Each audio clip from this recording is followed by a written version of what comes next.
thing is that it's always having his back. Even when his dogs and cat are being a pain in the ass, he hopes this will always last. Even bring the fun to the masses, rolling through 1-2, then beating every dungeon classes. Yes, with his goofy faces and voice all over the places, he hopes to never give up on his dreams. To bring joy and even the facts to his last podcast every week and stream his friends to bring that energy like big booty claps. Yeah, He never gets angry, but sure can get scared. With anime on his side, is always prepared. Even though he's the grumpiest of bears. This bear is always cool in his share. We got to change that. Till the end, his streams always beware. Cause he's coming after you and hopes you'll be there. To hope you'll have a good day, a good night, and as always have a good life. Much love. I got to change it. Good night, good night, good night, good night. Much love. Have a Yeah, that would be a little annoying. Okay, let's where's my save. Thinking of you with love and care. Even if he say like I care, he still give you a big hug with love and care.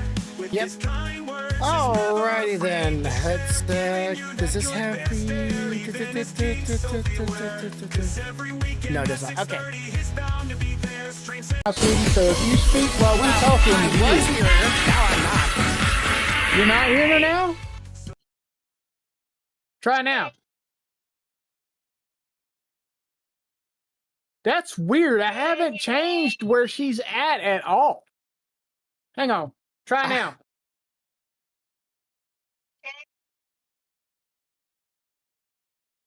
Nope. That's weird. Yeah, like I was hearing it without you needing to talk in order to hear her. Now it's just like anytime you talk, I can hear, but then it's two voices going at the same time. But anyways, this is the Marathon Podcast. We do this every Friday around 5 o'clock Central Standard Time, Eastern around 6 o'clock or 7, depending how far you go, and Western around 4 o'clock to 3 o'clock, the far how you go. I do appreciate for those who have been watching, those who've been here, those who's been actually liking the video. I really appreciate those. But those who have not been, come on, man. Just hit that like button. Do us a favor. I appreciate that. And if you rate us, be sure to say something. Jesus, we get rated most every single week, and I have no way of telling when I'm being rated other than when my numbers go up. And I'm like, oh, I guess I got rated because I have no alerts for YouTube because I don't know how to do it. I literally tried and looked it up, and there's some reason there's only subscriber notification, and that's it, nothing else. I'm like, geez, I would like to know if I've been rated. That'd be pretty cool. But how you doing this week, Corvo? We have a little chit chat before we go to stream, and I would say your week has been a mixed bag of ups and downs. Yes, it's been a smile as I fuck you without lube. Oh man, hey man, I've had some mixed bag of information myself, but I'm just trying to go with the punches and try to keep a smile going because that's all I can really do. I'll give it short, sweet of it. I might need to take medicine now, but I don't really trust medicine, as you may or may not know. I don't have a personal history, but my family has a personal history with medicine, and I don't trust the medical fields. Because of all their stuff that they went through in their life, and I don't want to end up like them. Let's just say it like that. I don't want to. It's not really it's one part addiction, one part fuck the body. That's what I don't want. I don't want none of those. So I don't trust drugs, but I'm about to take some now. It's on the drug now. Not all drugs even have addictive quality. Yeah, but they always have that asterisk. Side effects may include, or this might fuck up your body future. Food that you eat should have that shit. It's like everything's gonna kill me. There ain't no way to get away from that. Listen, you know what it's about? It's not. It's okay for you to not trust it, but you know what that means? Do your own fucking research, like I did. Yeah. So yeah, I might be taking some medicine. For the side effects, you dipshit, is because not everybody reacts to medicine the same goddamn way. Because certain people have fucking allergies. Deal with the shit. Yeah, I just don't trust them. I don't know. I have a very disdain for them. Hell, I thought I told you about it before. My Sid. grandma actually died. Hello. And they found medicine in her body that she wasn't supposed to have. I'm like, you literally, like, that medicine was not supposed to be in her body, but yet somehow it got into her body. Oh, whoops. And she had, that allergic reaction may have killed her. Ginseng in your arm. Yeah, you have to be careful though, because even the food that you eat, some of it will metabolize into compounds that are the same as fucking medication. So you may not have taken the medication, but I can do a test on you after your ass is dead and find traces of a medication. Oh, it's because the chemical balance, when it's broke down, is the same. Mm-hmm. I can see that. So you have to be careful with that. And then at the same time, at the same time, dude, you don't know if that was a them thing or a her thing. Because, like, when you get to a certain age, I've seen people take shit thinking they was taking one thing and they took something else. And that wasn't a doctor thing. That was them picking up the wrong fucking bottle thing, you know? Did you ever have anybody in your family? Let me ask this question. Did you ever have anybody in your family that, like, you went over to their house and they had a closet that was pretty much a medical bay? Like just any medicine you can possibly think of, they had it in their closet. Yep. And it's like, oh, you're sick? Oh, well, I got something like that. I got something. Come to my house. I got it in the closet. I got it here. You're good. Don't worry about it. My grandmother had, because she worked for a pharmacy. Yeah. And she was a pharmacist for the state. Bro, it didn't matter. It didn't matter what the fuck you had. She had something for it. I don't know if anybody does that anymore. The difference is she knew what to take for what. Yeah. You know? Like, she had a fucking list inside that closet. That motherfucker said, flu, common medications and for what symptoms? Blue, blue, blue, blue, blue, blue, blue, blue. Bronchitis, common medications and medications for certain symptoms. Blue, blue, blue, blue. Like, she wasn't going to give you the wrong shit because she went and figured out what shit was for what. Mm-hmm. You know? And that's all you got. Bitch, don't cut. And she kept it locked, too. She best not catch you trying to get in there. Yeah. And you ain't sick. Like that. Because we had a cousin. We had a cousin that had this thing. He found out that way back when prescribed cough syrup had codeine in it, that codeine make you feel good. Yeah. So he found out about that shit because he got fucking bronchitis one time. Yeah. So he decided one day he was going to try to get into Granny's closet because I know she got some cough syrup in there with some codeine in it. Boy, he got caught at that damn door. I ain't never seen a woman whoop somebody's ass so hard in my life. She beat his ass all over that house. I was like, holy shit, you have lost your damn mind, son. Yeah. You might not have needed medication when you went to the door, but you damn sure need some medication now. What up, OC or 2C? I don't know how to even say that name. So yeah, I had a family member that was like that, and anytime we got sick, we go to the house, we walk into the walk-in closet, and it was pretty much a pharmacy of just everything you can think, top to bottom, just like up above me, down below me. And they might have been what is that, like not a hypochondriac, but like people that always thought they were sick, always thought there was something wrong with them, always thought there was some kind of issue, and they had, like, I don't know how they weren't a pharmacist like yours. They just had everything. Hypochondriac. A hypochondriac. I can't say what hypochondriac, but yeah, they had everything. And I just, like, anytime I got sick, don't worry about going to pharmacy. Just go to this person's house. You're good. They were part of my family, and I was like, man, but anyways. Well, see, for me, what the only negative thing I ever had happen to me personally was not even the doctor's fault. It was technically my mother's fault, if you want to be honest. Mm-hmm. Okay. She didn't tell me that I had an allergy to a certain medication. All right. So you go into my adult years, to my knowledge, had never had to take this medication because I was so young when they found out about it that I never took it again, right? So I didn't know no better.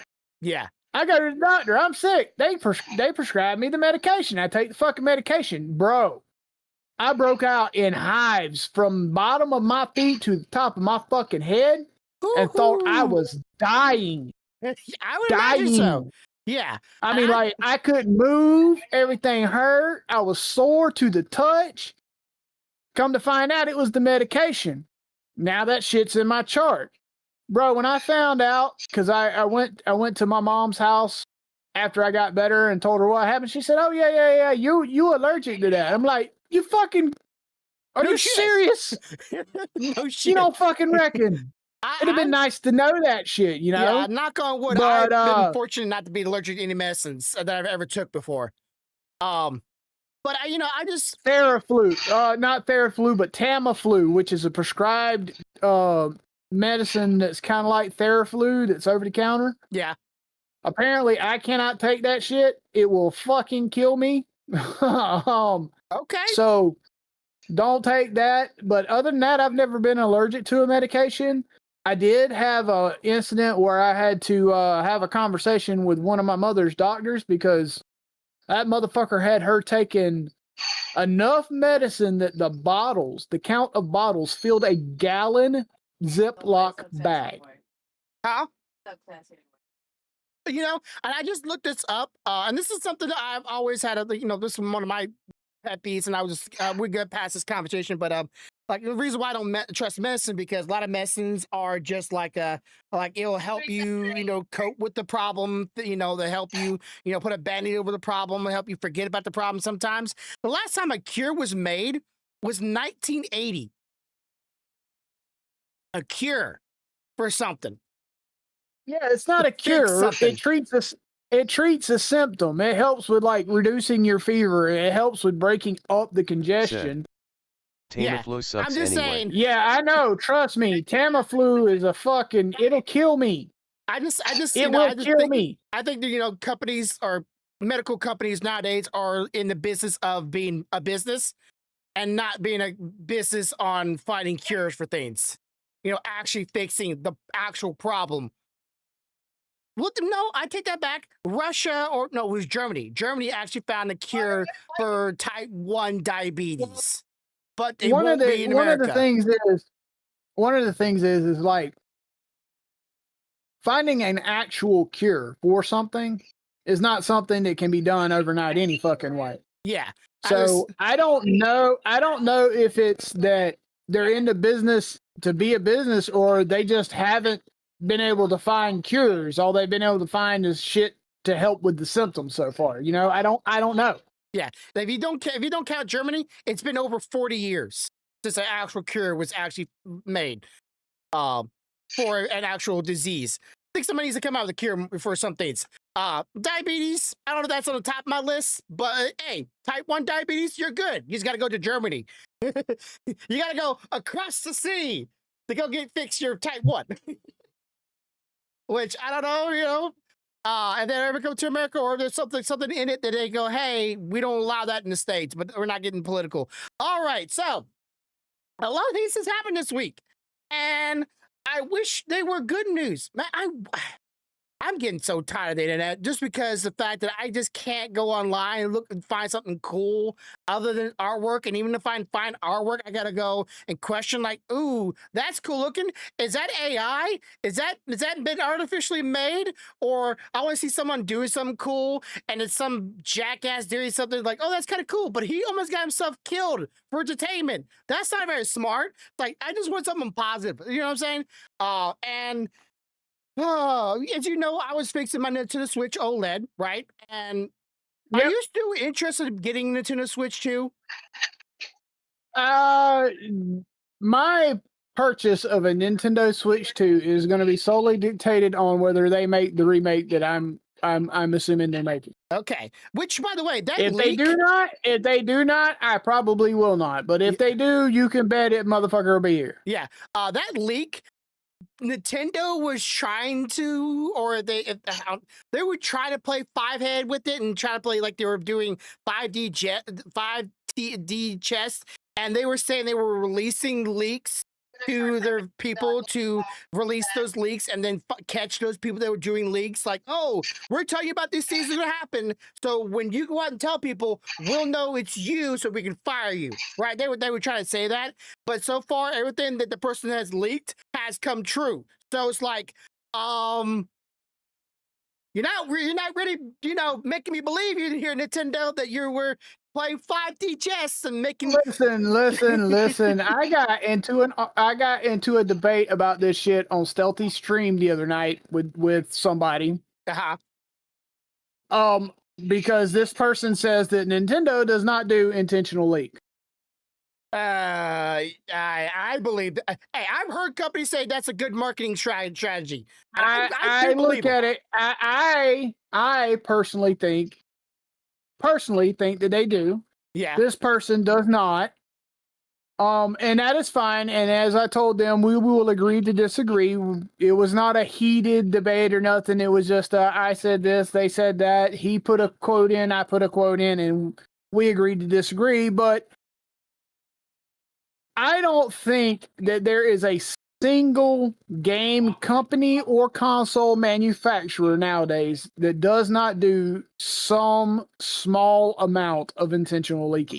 Yeah, I think companies are doing small amounts of intentional leaking and small amount of intentional, like almost drama baiting, drama-driven conversations. So when the drama comes out, they're talked about, and then later on, when they fix the drama, fix the problem, they go, look, they're a good company. They listen to their fan base.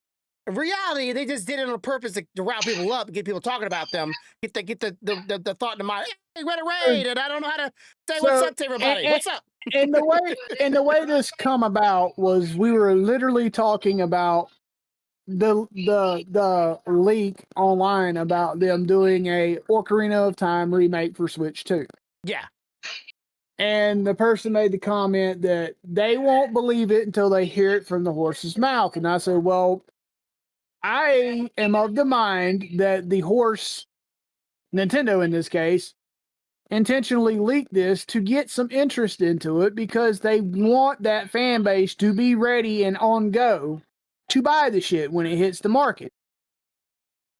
To which they replied with, Nintendo does not do intentional leaking. And well, I mean, we discussed it for a little bit and then we agreed to disagree. But I don't have a problem either way, okay? Mm-hmm. Your opinion is your opinion, and I may be wrong. You may be wrong. We will find out later in life. Yeah. But my thoughts are that if we're hearing as much chatter about it as we are, I'm hoping there's something to it, and I would like to believe that chatter may have been started by the very company that's going to make said product, because that would make me hopeful that it is true. You know what I mean? Mm-hmm. So you can do with that what you will. Okay. So a couple of days ago, Nintendo was talking to investors. Investor conversations are public, right? You can go listen to them, you can go read them, you can go all that stuff. And that's always been public because they have to be public about it or they get a lot of trouble. So the investors were screaming, hey, we need to increase the price on the Switch 2. Because sales has been, I'm going to show you here, and I'm going to show the viewers here as well. Sales have been not doing that great in the past since the release. And you can clearly see there is a deep decline, slight incline, deep decline in sales. And I think that me and you both agreed at one time that the reasons for those declines were price of it, price of the games, the restrictions they put on the consoles, the digital and physical, the trade, like let your friends borrow games, like all these things that they were like it didn't seem like Nintendo Switch was a big sell. And also putting like HD games behind a price wall, which is like the whole reason why you would buy a Nintendo Switch 2, because it has that, you know, HD quality and a bunch of negative things. And but their investors were like, hey, you need to increase the price because we want more money, right? Hey, you want more money. Everybody wants more money. But here's my theory. Now, a couple weeks back, Nintendo said, hey, America, we want our money back for the tariffs you put on our games, for our consoles. And here's the part I go, fuck you, Nintendo. I don't really love you, but fuck you in this part. You made the buyers pay for that. That's why it went up in price. You made the consumer pay for that because you increased the price even further than you originally said it would be, and then blamed it on the tariffs and then made us, the consumers, pay for it. And then they went, hey, now we're going to try to sue America and get that money for us, but not give it back to the consumers that paid for it. So someone sued Nintendo and got their asses really in big trouble. So Nintendo lost again. This is like the second or third loss that Nintendo's lost, and Nintendo loves suing people. I'm just going to say it. Nintendo loves suing people. So now that the investors and people that were trying to get their money, double dip on the money, didn't get it, now they're increasing the price to literally PlayStation 5 levels. Now, I don't own a PlayStation 5, Corvo. You do. And I don't own a Nintendo Switch 2. But do you see the equivalence? Maybe you can talk me into it. Don't be devil's advocate in this one. Do you see Nintendo being the same quality and polish as a PlayStation 5, the brand new console, to a Nintendo Switch 2? I can't play the devil's advocate. I don't own one, but I just don't see that. I don't see that. I have a PlayStation 5, and I know what that hardware is capable of rendering. It is not. I love Nintendo, but I don't see them being able to pack the hardware required into a handheld that can render what a PS5 can. Yeah, there is a reason why some games I buy for PlayStation. Yeah, because here I'll give you an example. Okay. When I went looking for Pragmata, I went to multiple stores, as you well know, looking for a PlayStation 5 copy. The first store I went to had a copy of it for Nintendo Switch 2. Only. Okay. They did not have a PlayStation 5 that sold out. Okay. I could have, with no serious repercussions, have said, "Fuck it, I'm not running everywhere. Give me a Switch 2 and Pragmata." Yeah. Okay. You know why I didn't do that? Because I do not see a game as graphically intense as Pragmata running as seamlessly on a handheld device as a actual meant to be console sitting by your television. Yes. I just can't see that that's the case. And I know Nintendo Switch has only been out, it's going on a second year, but they're what's the not categories, but their stock of games for Nintendo Switch 2 is on a slow drip. There's some okay good ones on there, but a lot of them, because I looked at the mounts, a lot of them are Nintendo Switch 1 games that have just been imported to the Switch 2. They've been remastered. Yeah, I'm like, that's not new games. That's not new. But PlayStation 5 has a lot of games. You can watch YouTube on it. You can browse the web. You can watch DVDs, Blu-rays. Huh? Stormy here. I said sorry. I was looking out the window because it started getting stormy. Yeah. So, there's a lot of things I can see a PlayStation 5 doing that a Switch 2 cannot do. The only thing it cannot do is be handheld and move somewhere else. But the problem is... but that is not true. That is actually not true now. But they have a new device that you can wirelessly, the little hand. You can go anywhere you want to go as long as you have an internet connection, and it will push your game to you. Yeah. So, and it will still be at pretty good graphics. But if you do that for Nintendo Switch 2, the graphics will go down even more because the dock helps it push the graphics higher. But you're not always be docking it. You're going to be mobile with that thing sometimes. So the whole use of it is now even further dropped. So they increased it, and people are like thinking like this is a small amount. No, this is not a small amount. $50 more. It is now $500 for Nintendo Switch 2. So I'm going, okay, let's think about this from my perspective. And Corvo, again, you can play the devil's advocate this time if you want to. I'm not saying you should though. I'm just saying. I don't see this being gonna help their stocks, or I don't see this gonna help them on sales. It's not gonna help them on sales. From the standpoint that people already aren't buying it at the price that it is. You increase the price, chances are they're gonna not buy it for longer. They're increasing their price because they're expecting a certain amount of revenue off of this console that they're not seeing. Well, guys, I hate to tell you, you made some fundamental mistakes. You promised a few things that you did not deliver on. Yep. You promised a few things that you delivered on and then took back. Yep. Then you raised the prices to offset the cost of tariffs to you. Okay, as a consumer and as a person that works for a business, I was actually okay with that because I get it. We raised the tariffs, this country, not them. I will pay a little extra to get what I need. Yep. Because you didn't. It wasn't your country's fault. However,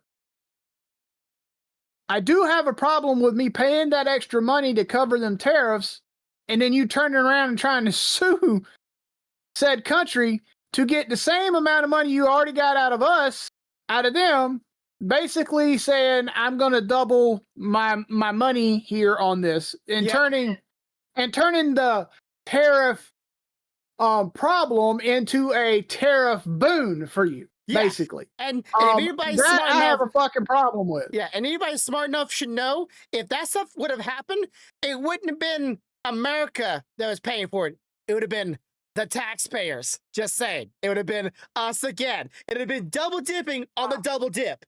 Like what? Yeah. Like I'm pro consumer, as you well know. I'm a person that thinks, hey, make me happy, I'll make you happy. That's my mindset. I'm sorry. But my mindset is going, no, you don't get the double dip. We should get that money back. To Stealthy's point, there's really not a way to broach the tariff issue and the double dipping without it being political. Yeah. Because it is political. I mean, that's all there is to it. The fucking country is us. We pay for that shit. You already got the money one time. Now you're gonna get the money again. Hold on a second. What happened? Yo, Uncle. Oh, Uncle's calling. Give a second, chat. But yeah, I just mind of I don't know what to say anything with Uncle calling. Uncle makes me nervous. 1 second, chat.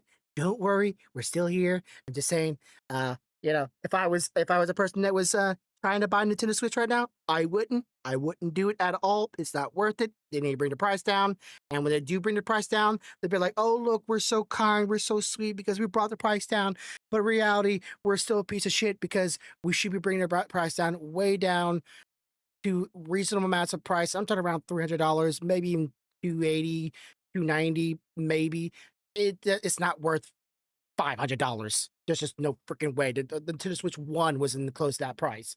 And, anytime the new console comes out, there's not a set price, but there should be a close range to the original, like, Switch 2 price. Should go or Switch 1 price should go down in price, and a new one comes in, Switch 2. Now that's now the new standard, and that's the price of that thing. But Nintendo doesn't bring their prices down for anything, games included, which is bullshit. If a game is like 10 years old and you're still selling it for $70 or $60, which doesn't make no sense. It's already an old game, but yet they think, the quality of the game is still so good, so you should pay for that. But nowhere in the other market does it ever, stay the same. Not in PlayStation or Xbox or even Nintendo in the past life. Games always dropped in price, consoles always dropped in price. But Nintendo is just one of those companies that just has in their mind that we're just our quality is just so much better, so therefore you should always pay this price. And even digital, which is fucking crazy. But yeah, just my 2 cents. I hope no one buys it, and I hope Nintendo loses a lot of stock because of it. I don't want this good company to go out of business because I like Nintendo. Yeah. Thank you. Oh. I guess Uncle doesn't know about podcasts. It's all right. It's all right. Probably some family problems. Pick ahead of his family problems.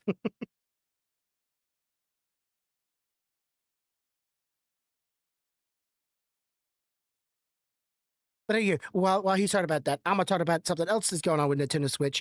One of the reasons why I didn't like Nintendo Switch, and people were actually arguing me about this kind of things about why I thought I was naming all the reasons why I didn't buy Nintendo Switch. One of all the reasons why no one should be buying Nintendo Switch. I'm not hating Nintendo. I'm just hating this console, and whoever's running Nintendo right now is, in my opinion, is not doing a very great job, because they have in their clauses when you buy Nintendo Switch, you're agreeing to pretty much unknowingly, unless you read the entire documents, that they have legal rights to either limit your use of the Nintendo Switch 2 or outright ban you from using all functions of Nintendo Switch. That's been going around for years. It's been in paperwork. It's been in PlayStation. It's been in Xbox. It's been multiple consoles for a couple years now. But most companies don't do it because they know, well, that's going to cause stir. But then Nintendo does it and puts in their clause, people get angry about it. Well, because Nintendo normally backs up what they're doing, and they love suing people, and they love ruining people's enjoyments for the past couple of years. But even the whole last week debacle about the person that did Geographic kind of stuff, Pokemon Geographics, people can play their video games and play their music and all the other things, but yet someone makes a fun little geographic thing that's a big no. But there's plenty AI people are doing the same thing, and they're just getting away with it scot free. So, anyways, I was talking about the how people were. I drew a graph here for those who want to understand here. So there's this one little device. It's for the Nintendo Switch 1, and here's pretty much how it goes. Let's say you buy 5 or 6 games, right? You could take this thing. I'm trying to remember the name of the item. Let's see. It's called. Let's see. The Mag Switch. Mag Switch, right? Okay, so you buy a Mag Switch. Let's say you buy 6 or so many games. You take all your games, which normally the Nintendo Switch games have a code in the game where it kind of verifies it's a legitimate game and whatnot, and that you bought it, and you put it into the Switch, and it kind of registers for that consoles until you remove it and then sell it to someone else. But anyways, you take these games, you put it on this Mag Switch. Oh shit! Everything okay? No. Yeah, I had to mitigate the situation. Okay. Well, I hope everything's okay. Everything's good. It is now. It wasn't gonna be if I hadn't answered the phone, though. Okay. Well, we're going to talk about this real quick, because this is one of the things why I was saying people shouldn't really get into the Switch. But there's a good side kinda at the end of here, so stick with me here. Okay, so we talked about before the thing called a Mag Switch, right? And this Mag Switch came out for Nintendo Switch 1. What you could do is take some of your games and put it on one cartridge, and then put it in your Nintendo Switch 1, and you can go about and play your games on one cartridge, right? So this thing was supposed to be a kind of like a one solution for everything, right? But when there's when there's a will, there's a way. When people see an easy way of making money or, doing some bad things, they're going to take something that's good and turn it to bad because that's how people do, right? The Nintendo didn't very like the Max Switch. Right. Some people were taking it and taking their game, porting it onto the Max Switch and selling it on eBay or selling it on Facebook Market or whatever, right? Selling these games Right. on this Max Switch, which was making a copy of their game. Not very good. You're making it bad. So people were going, hey, Nintendo Switch 1 games works on Nintendo Switch 2, right? So what they would do is just go, hey, I'll just okay, give me my marker here. Let me draw here. Can I why do I not see my line? I do not see my line. Why do I not see my line? Lines. Oh, I'm on the wrong layer. That's why. Anyways, it's white now. Why is it white? Stop. Okay, so they would take the Max Switch and put it on the Switch 2, right? They would bring it down because the Nintendo Switch 2 plays Nintendo Switch 1 games, which some people are like, oh, look, because it plays 1 games, it has more games to play. That's not how it works, folks. Many consoles have been doing that for a while. They're backward compatible has been around since, PlayStation 2, PlayStation 3, Xbox One, or Xbox 360. Like, it's been around for a long time. So, but they found out if you did that, right? You took the Master Switch and put it in the Switch 1, Nintendo would ban your account on Nintendo Switch 2. So, and it will remove you from having access to the online service. Now, Corey, I'm pretty sure you can put two together. If you're not allowed to play online service, what does that usually entail? The things you might not be able to do afterwards. Be able to play a lot of the games that require online access. Yeah, and you well know you have to pay for the online access for Nintendo Switch, right? Yeah. So you can't play your online games that you paid for. You can't have access to the online games which you paid for, and you can't update your games. You can't update your system. You can't very much, but you can play the game just fine. So I was having a bit of an argument with somebody going, this is wrong, right? Yeah, so what? So some people are doing some bad things with it. I get it, right? Protect your assets. But I don't think you should be able to have to the point where it says in their clause that they can limit or entirely ban your account, essentially making your console unfunctional in their clauses, and they can do that, which has been around for a long time now. Right, that's been around a long time. I recently found out that's been back like since the PlayStation 2 or PlayStation 3 era. That's been the clauses for a lot of people. But they normally don't do that. Why? Well, because it might make a few people mad, right? It might put a stain on their thing. And Nintendo, I understand you want to be clarified, but Nintendo usually they say something, they're gonna do it. Nintendo doesn't play no games, and I can't fault them for that, but if I can show you proof that I own the games, I can show you proof that I purchased the games, and then I take games and put it on one access and put it into your console, and you allowed it on a Switch 1, but now it's on a Switch 2. You're not going to allow it? I didn't like that. But here's the good thing. This past week, somebody that had a Max Switch contacted Nintendo and went, hey, here's my proof of my Facebook purchase. I bought this game.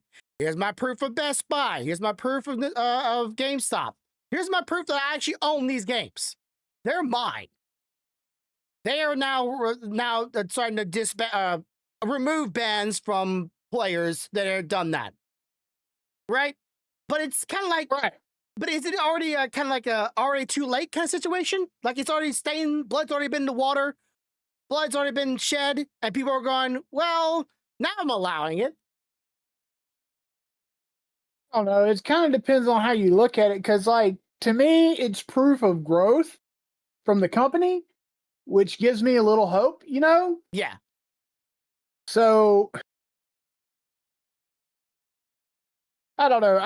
I don't know how I want to answer that one. That one's going to take a little more thought. Now, here was the person that I was having this conversation with. Their argument was, Well, why don't you just use the Mac Switch offline? Now, that makes good sense. Okay, don't have your Nintendo Switch online. Here's my problem with it. I know human error. Well, know. no. Here's the other problem. How many are you? Okay. Here's the other problem. How many fucking games do you have that you could put on the Mag Switch that doesn't actually require online access? Most of them do. Heck, I can plug up a game to my console. That's a fucking moot point. You can't even play the game at that point. Why the fuck would you do that? Yeah, it's like I literally like, hey, hell, when I plugged in the Secret of Mana, don't ask me why, there was an update for it. Why is the Secret of Mana need an update for the Nintendo Switch 2? The answer to that question is shouldn't. It don't. There's no online access to it. Was there a bug? Sure, maybe there was a bug in the game. They want to fix it real quick for you. There we go. Your game is now good to go. Hopefully you download it to the cartridge and not to the console because, well, that'd be dumb. So, but yeah, most games, immediately you plug it up to the Nintendo Switch 1. I don't know about the 2 because I don't own 2, but I would imagine if you plug it up to it, they'll go, let me do a quick check and see if you need to repair anything or a quick look over. But let's say you plug in your Mac Switch into the console and you went, oh, okay, I've been on my best P's and Q's. I've been turning off the internet every single time I plug it up. I should be good to go. Play all my games I want. You know, I'm running around town, but that one time I forget to turn off the internet and they do a random little check on my console and it bricks the whole fucking thing, I'm gonna be pissed. Because the one time I forgot, oh no, because I'm sure you had this happen before. And everybody should at least have it. You know, I don't know about you, Corvo. Me, I had personally time. I'm like, man, I make sure I do the same thing every single time. I'm on my P's and Q's. I never fuck up. And I fucked up one time. And that's all it took. All it took. Yep. Just one time. And I think this is the same situation. Where, like, if Nintendo does continue banning people that are maybe using it maliciously, or, you know, this person had proof, but let's say next person don't have every single receipt, don't have every single picture, don't have every single thing to show Nintendo, yes, I own this game, even though they actually do own the physical and have the physical game. They have no way of like, hey, unban my account, let me play my console again. I don't like that whole notion that they say some people say even said they don't have capabilities of bricking your console. I don't know if that's true, but I just can't help but feel like bullshit. I feel like every person Stealthy said bricking shit should only be reserved for people that rent the fucking console. Yeah. Which they done said in their license agreements that you agree to use the license of a Nintendo Switch. You don't actually own Nintendo Switch. You're just agreeing to rent the license. Oh, you own the hardware, yes, not the software. Yes. So if they want to cut the software which runs the hardware, brick. So, hey, Nintendo, please don't ban my account because I just wanted to, I don't know, not carry around every single game with me all the time, or afraid I'm losing them, or stolen. I don't know. I just want to keep them at home, you know, nice and safe while I run the streets. And I want to have it on one simple device. And if I want to move it to the next console, I can just go boop, boop, go off to the races. But Nintendo don't like that. But on the Nintendo Switch 1, just fine. It's okay. They don't care about that no more. They don't care about the Nintendo Switch 1 at all. It's like, oh, we're gonna increase the price of that one, but we're anything else, nah. Well, they still are making Nintendo Switch 1 games. Well, I don't know. It's a mixed bag in that one. I just saying, I don't know what else they would ban. The only reason I would say you should ban accounts or if they're cheating, or if they are maliciously making copies of your games and selling them, and you can have proof of that, or they're pirating games, you know, making actual pirated games, putting it on the match shit, the makeshift, and putting in the console and going, hey, we see that copy of the game has been used 50 times with that code that's on the game. we're gonna ban every single account other than the first one. I don't know if you can track that, but do some diligence, I guess. I don't know. If there's a code on every single Said, game, you think they would keep I would rather rent backing that just stuff. in case I don't like the Switch or game. Yeah, but of course they PlayStation trying to do renting a PlayStation 5, but by the time you rent it within a year, you can practically buy one. But if I could rent it to the Switch One and see how I like it and then pay for it and buy it, I'll be okay with that. I'll be okay with man, they need to bring back Layaway. You remember Layaway, Corvo? Yeah, I remember Layaway. Layaway was That's awesome. That's how I got a lot of my fucking Christmas presents from my parents when I was a kid. Layaway, like I don't know who ruined the Layaway, who messed Layaway up, who made Layaway go away, but bring it back. That was so nice. Like, hey, here's $10, here's $5, here's $20, here's $100. 8, 9 months later, here's your device. Oh, thank you. Because even to this day, I can't seem to put like things aside. Going, eventually I'll have enough. Eventually I'll have enough. Now, just let me do that because I feel like I'm more motivated to go get it paid that way than the other way. So yeah, okay. So I don't want to deal with Nintendo's Switch right now. I'm gonna wait until it goes down in price. I would like to have one someday. And I know you're going to get one if they come up with the Zelda one, and I'll be very tempted. But as of right now, of course, if they keep the price up, that means the Nintendo Switch 2 version of the Zelda one will still go up in price too. Are you to be okay with that? Like, you go buy it, it's not knowing that's going to be even more than it might have been originally been? It's going to be... all I could tell you is at that point, it's going to be how much do I want it? How bad do I want it, and how good did they do? Because they did a great job on that game. My wants sometimes will outweigh other shit. Yeah, all I'm gonna say is the fanboys online, if you say anything about their precious Nintendo, and again, I like Nintendo. I've been playing it since I was a kid. I own mostly every single console, almost. They will defend the worst practices of their company, the worst things, and say it's the best thing for them and the best thing in life. And I'm just like, you can love something and still call something out as bad. You can still enjoy it, but still say that was wrong. You shouldn't do that. That was a bad on Nintendo, and yes, they should be punished for it. I don't get Nintendo fans sometimes. It's crazy, bro. It's literally crazy because the moment I said it online, the shit people were saying to try to defend this price increase of this Nintendo Switch. you fucked in the head? You like that practice? I mean, you've heard me say this before. I'm not a console elitist. I'm not a PC elitist. Hell, I'm not even a type of console elitist. Motherfucker, I got everything from Xbox to Xbox S in this house. I got everything from fucking Nintendo NES to Nintendo Switch. Everything from PS1 to PS5. Okay? I've got a fucking PSP in a case. I've got an original Nintendo Game Boy. I got all that shit and a gaming PC. I play all of it. Every bit of it. All of them have their pluses and minuses. Yep. Okay? I get being a fan. But there's a difference in a fan of video games and a fan of a video game company. Do you understand what I'm saying? Mm-hmm. Okay. So, speaking of video games, we love our video games. There'll be a lot of video game related topics today. Sorry, folks. Okay. But as something that me and you both don't like, and Southie included, we don't like AI. Whether it be for personal reasons. Fuck.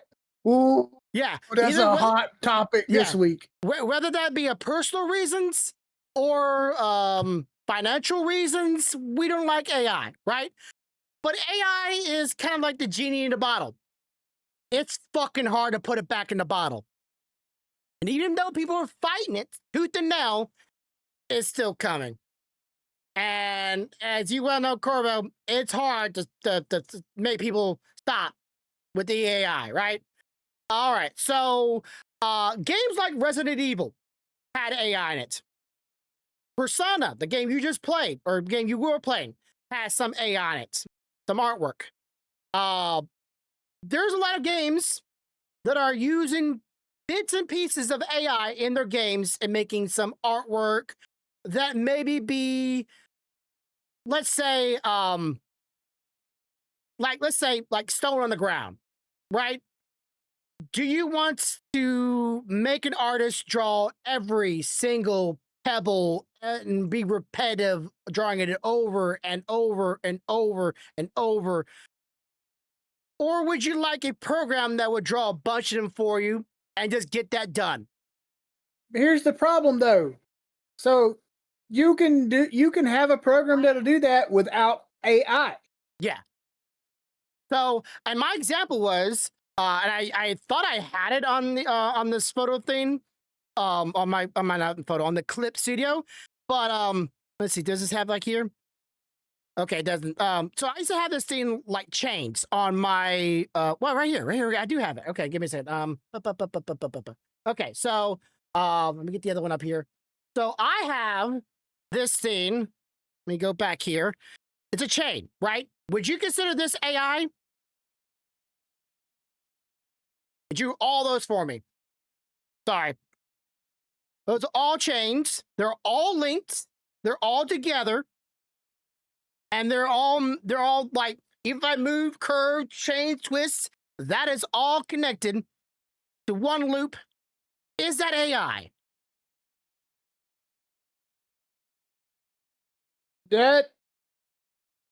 So to me, that can be done with a pattern recognition software. Yes. Okay. It does not have to be intelligent. It just has to know that these loops link over in this pattern. And then it has to know that if I shift the loop, it's going to link over a little more. It's pattern recognition. I don't think it has to be intelligent to the point of thought to do that. So I wouldn't qualify it as AI, but I'm sure there's people that will disagree with me. Yes. And that's where people are disagreeing with, because like, you know, like the Resident Evil game, the last one that came out, the floor was AI generated, AI made, right? It's a floor, it's pavement, it's gravel, it's rocks, it's pebble. You don't very much even notice it, right?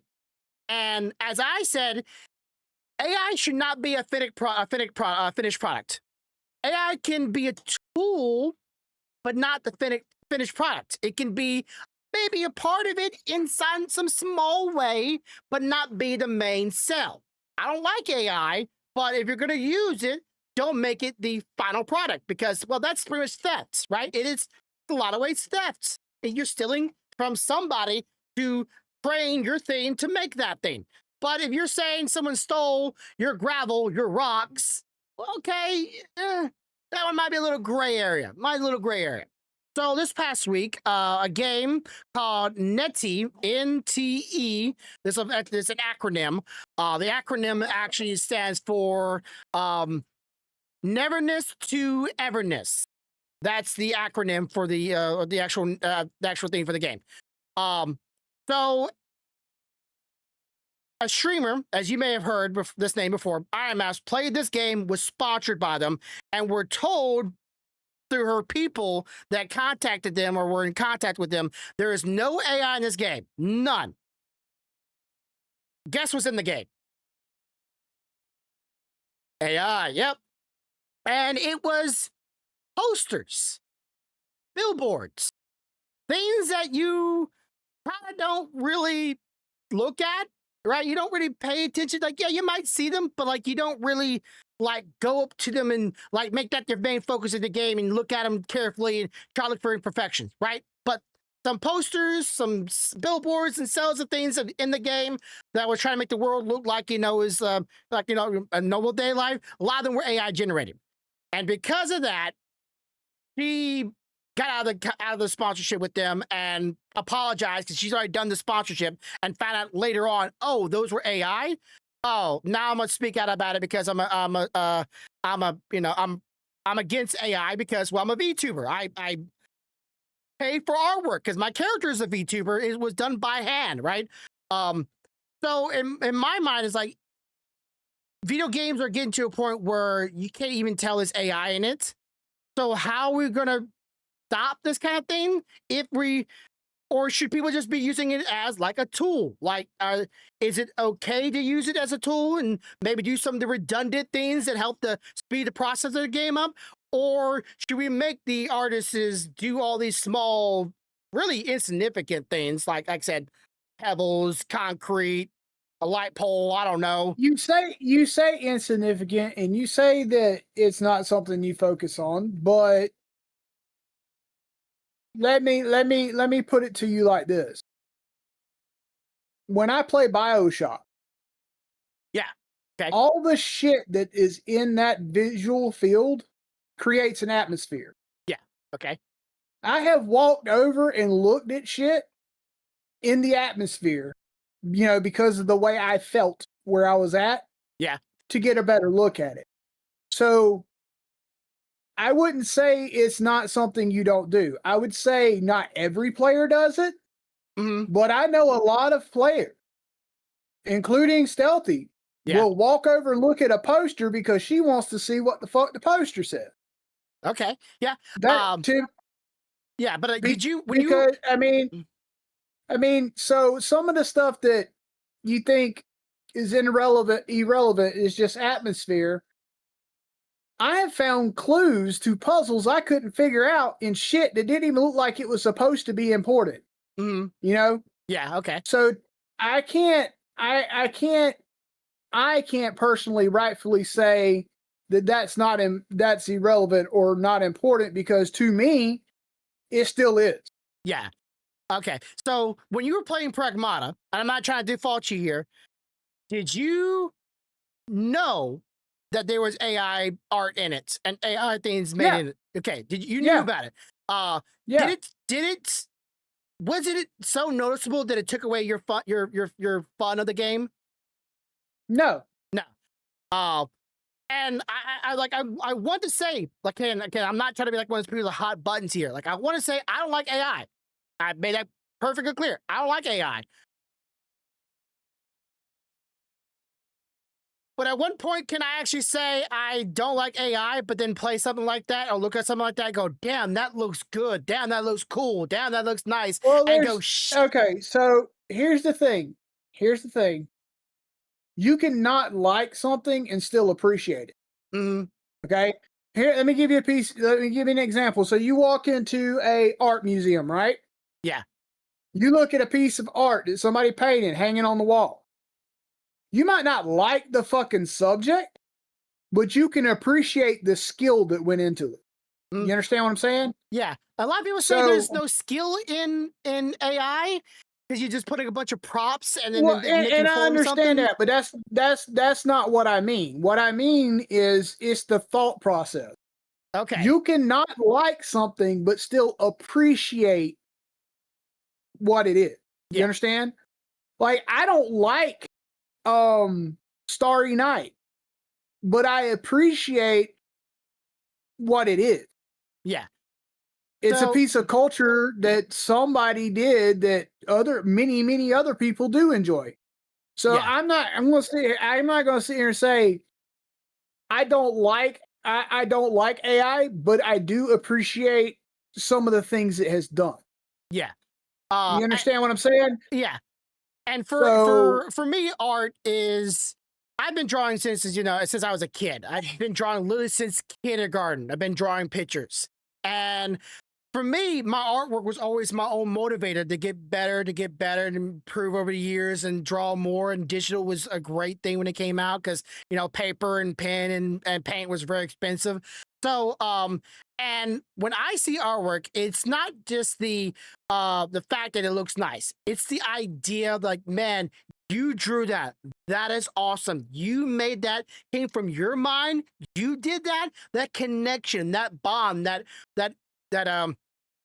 spectacle that like a person that I can relate to had that skill to make that thing was so Right. awesome. But now Right. it's being down to like someone like, oh, now I could just take a bunch of people's artwork and combine them. And I'm a mind, if we talked this before, if you're gonna do AI, it should be like, hey, let's say if I took all my artwork of all my life that I've been drawing and I put it into this program and it remembers how I draw and how I do things. And I go, hey, I want to sketch this kind of character, make this kind of character. It prompts up a character in a very close style that I draw in. But then I take it and go, okay, now I'm going to improve on it and make it better. That's how I was. I was getting better and better and better and better over my years that I've been drawing and been doing artworks. And programs like Clip Studio has definitely, not sponsored, has helped me and do some things like chains that take forever to do and color and turn, make it quick and easy so I can get to the next step of it. And that's where I think AI should be. It's just a tool to get you from center of point A to point Z, to get you from maybe to A to B, and that's it. You go from the rest of the way. You finish that son of a bitch to the point where you can't even tell it was ever AI, and that's where I think AI should be at, rather than, hey, I'm going to take it from A to Z, and then I'm going to claim it as my art. And video games are kind of like going, hey, we want to finish this game from A to Z, but now there's this little tiny little banner, this little tiny flavor thing, this little tiny pebble. We don't want to do with that. Here's some AI to get it done real quickly so we can get to the next thing, move on. And I'm having a struggle with like, shit, do I want my game to look good but come out faster, or am I okay with making an artist draw that single fucking pebble? Right. It becomes a battle. I'm not going to say that it's not. Like for me, I look.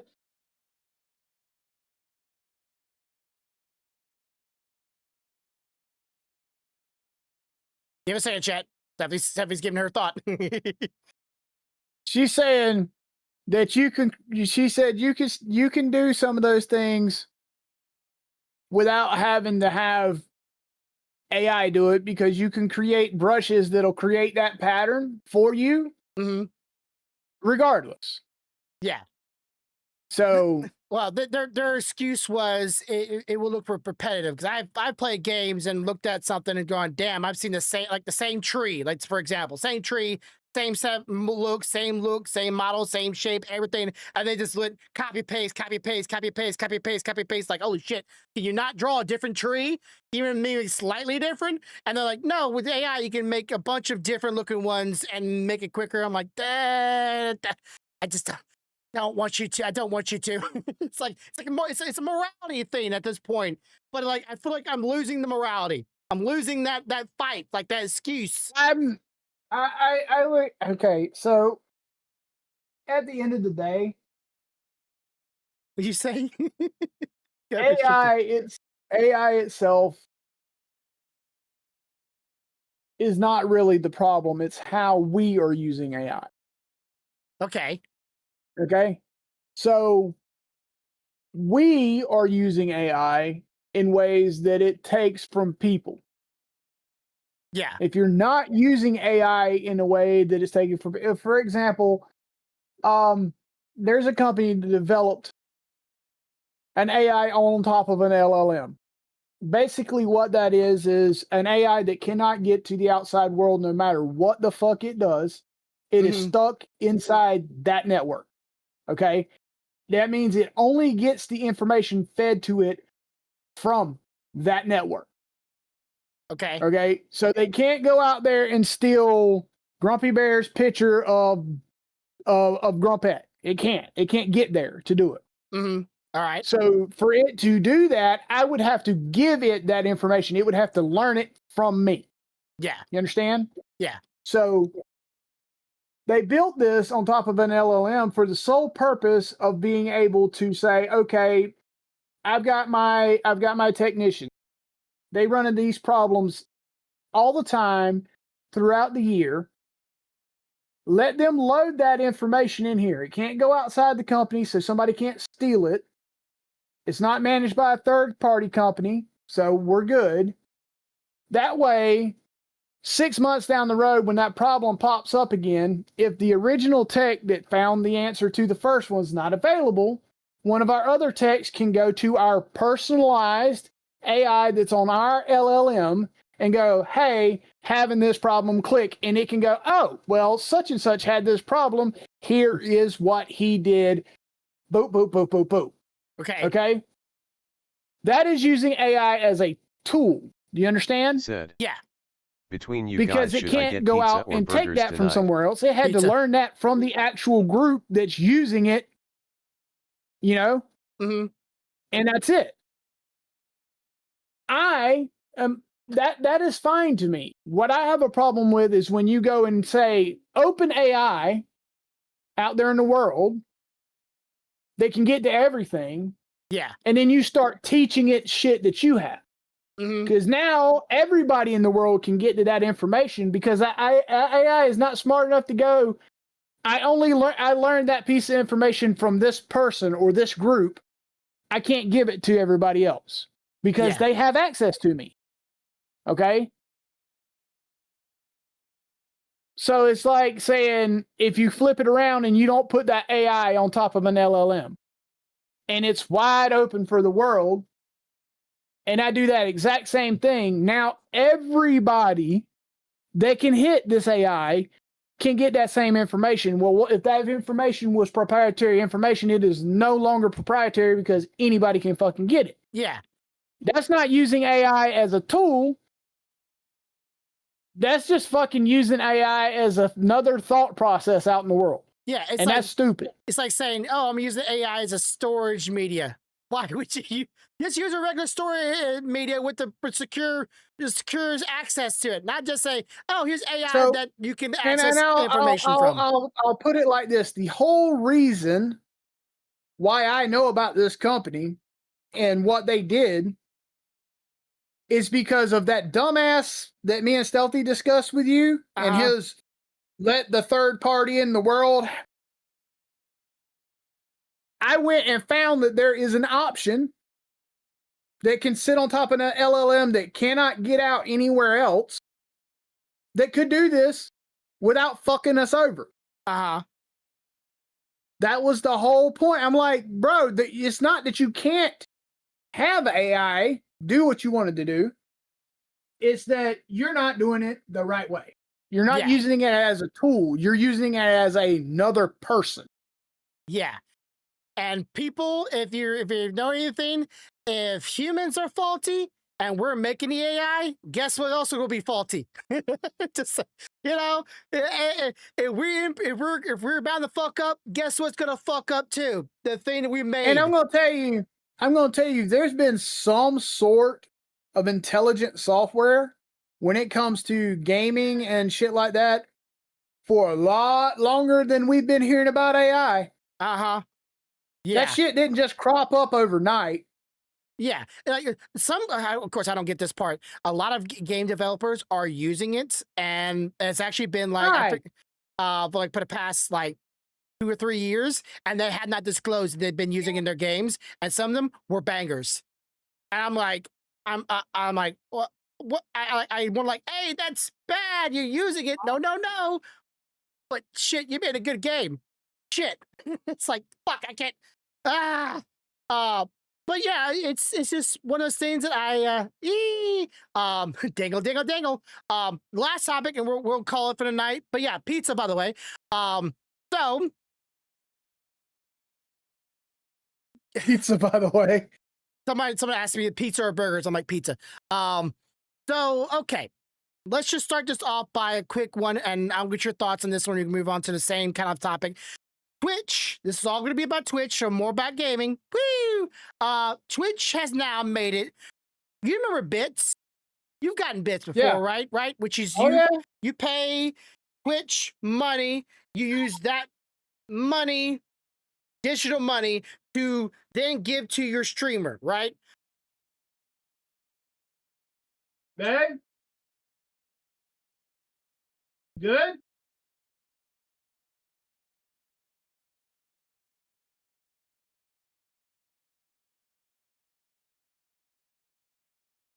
Okay.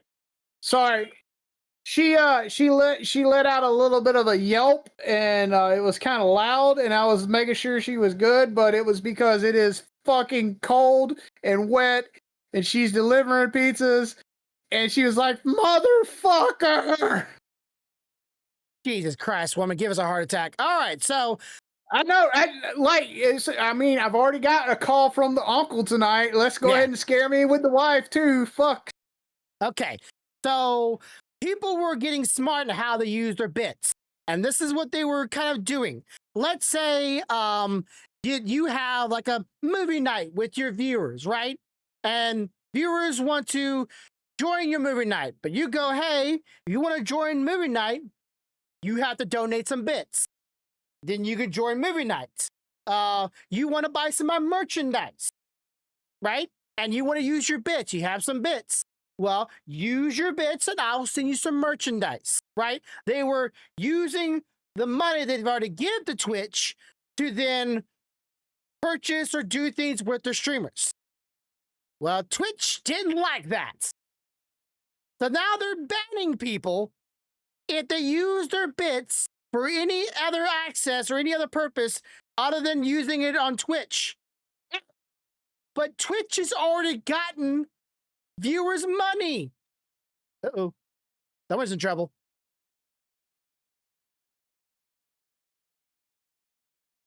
Jesus, you are having a hard night tonight.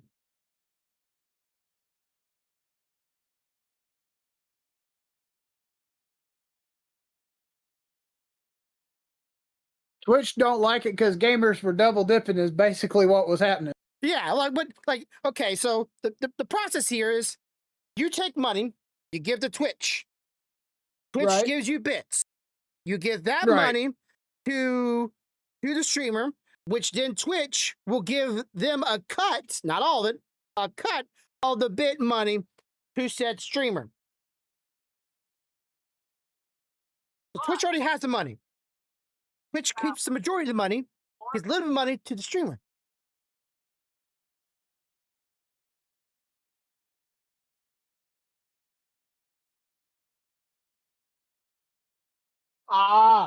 So Stealthy saying, yes, that's how that flows, but there's some logic that comes after it. Okay. Okay. So the more people that use the bits, the more bits the granted it's only a partial that the streamer's getting, but more bits they get, the more merchandise or whatever it is going out, the more popular that streamer becomes, which increases their chance of becoming not just an affiliate, but a partner, right? Yeah. So then once they become a partner, they get more money from Twitch than affiliate. Yeah. So it kind of snowballs up into they're using money that was given to Twitch to get more money from Twitch. If you get what I'm saying? Yeah.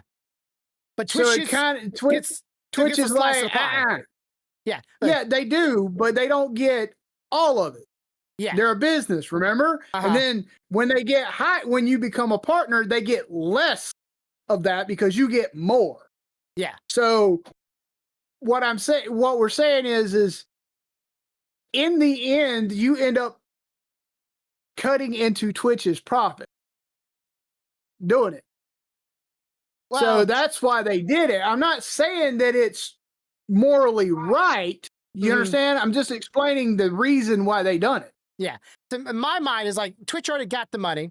They get, if not the majority, they get they get at least the same amount of cut once you hit a certain threshold, which I don't know if partners get half or if they still gets like, I know it's for affiliates like 70, 30, but you get higher, it could be like 60-40, which is still, and when a Twitch streamer gets the 40% and they want to go, hey, with that 40%, would you like to buy one of my products?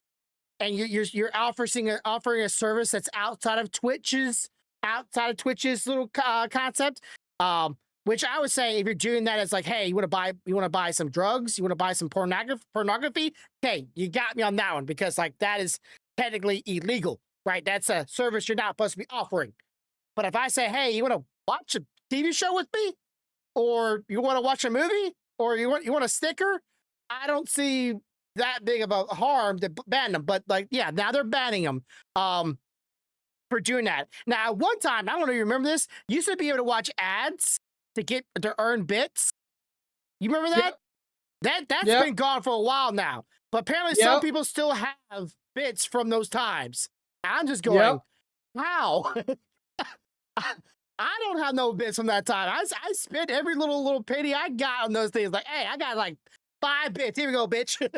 It's like, cha-ching! I gave you something. It'll eventually get to that dollar, you know. So I'm like, okay, that's wild.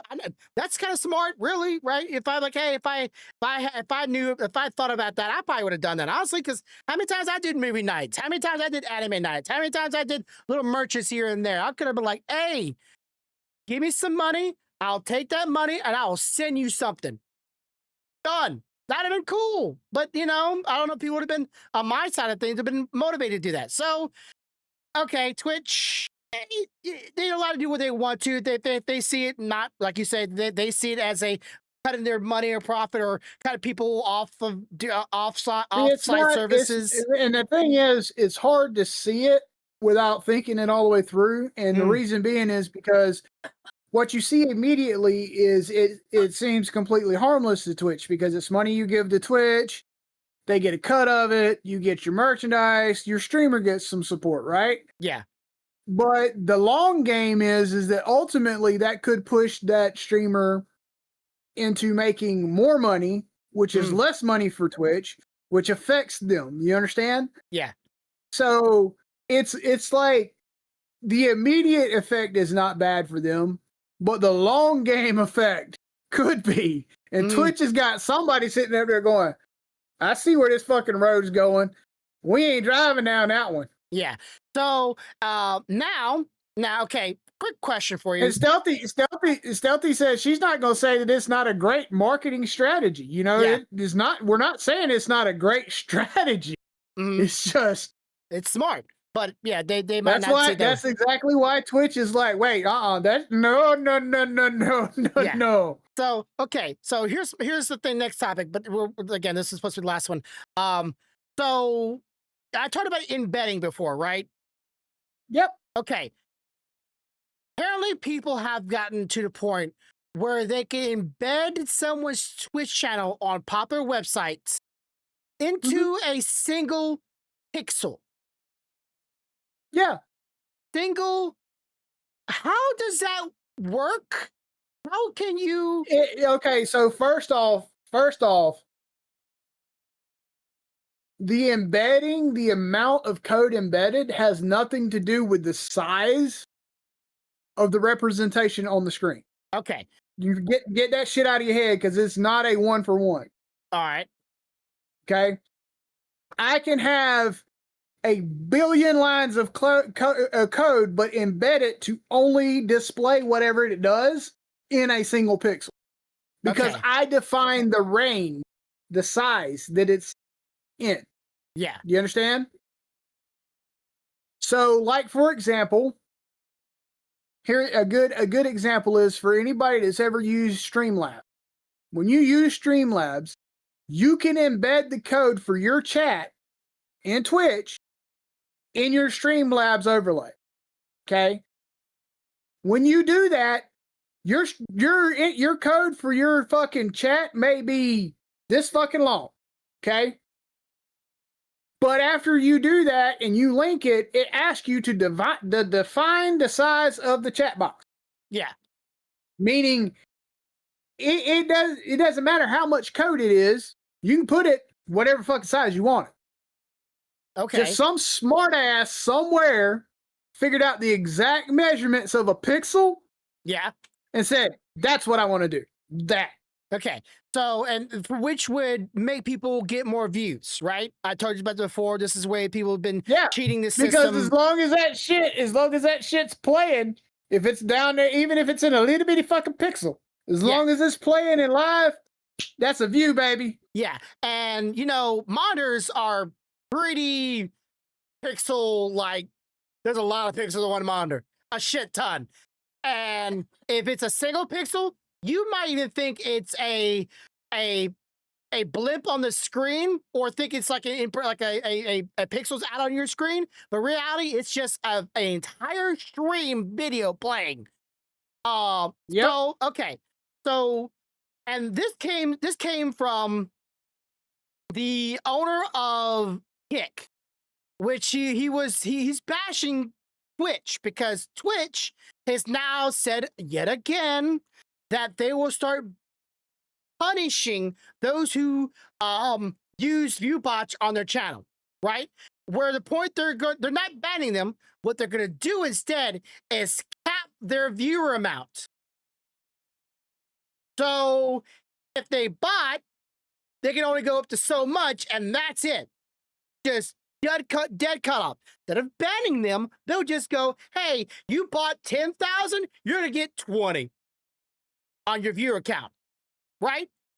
And this guy's going, okay, we know that you know about embedding, because we have some of your past workers working with our company on Kick. We know them. We have talked to them. They admitted that they know about it. You're focusing on the wrong thing. You should be focusing on those who are embedding, that you will never know that they are having all these views. They're real viewers. They just don't know it. It's like saying, I'm going to embed my channel on YouTube. Put it on a video or put it on their main page, and every single time someone goes to YouTube, I will get a view. Can you imagine how many viewers I could get if I embedded my channel on YouTube or the Google page? Just straight up Google. Yet Twitch doesn't want to do nothing about that. They're focusing on view bots, which are also very obvious. And rather than just banning them, we're just, because they're big channels. We might punish the small channels, but the big channels, no, don't touch those. We'll just cap them. Bad boy.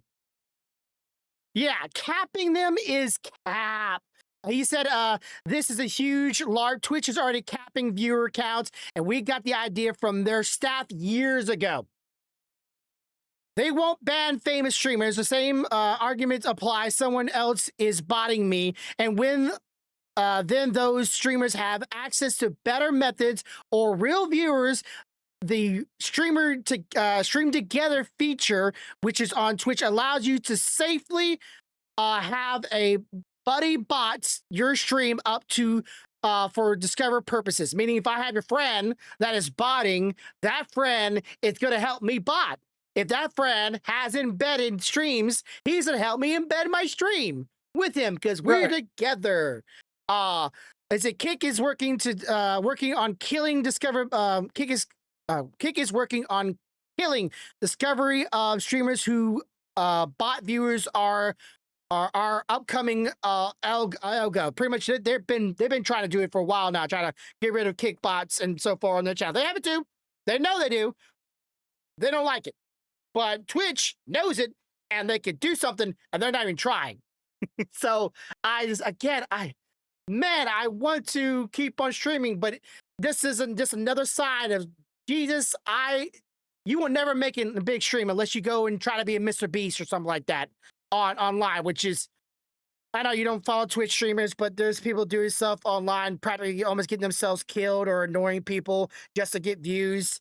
And it's just become like a big old TV show. I'm like, what happened to the glory days of just being an average day Joe Smo, just enjoying talking about topics, talking about things they enjoy, playing video games, doing regular day things, and not having to go out and be Mr. Beast, doing something out in the world, across the world, almost get myself killed to get even a glimpse of a new viewer. That's why I hope this new platform I'm going to will kick ass, because if it does, Corval, you're gonna be. If you do, I'm gonna drag you. If I'm gonna find a way to drag you over, so we can do the podcast on there in our new skins. But anyways, as always, have a good day, have a good night, have a good life. Much love, y'all. Bye. Bye, guys.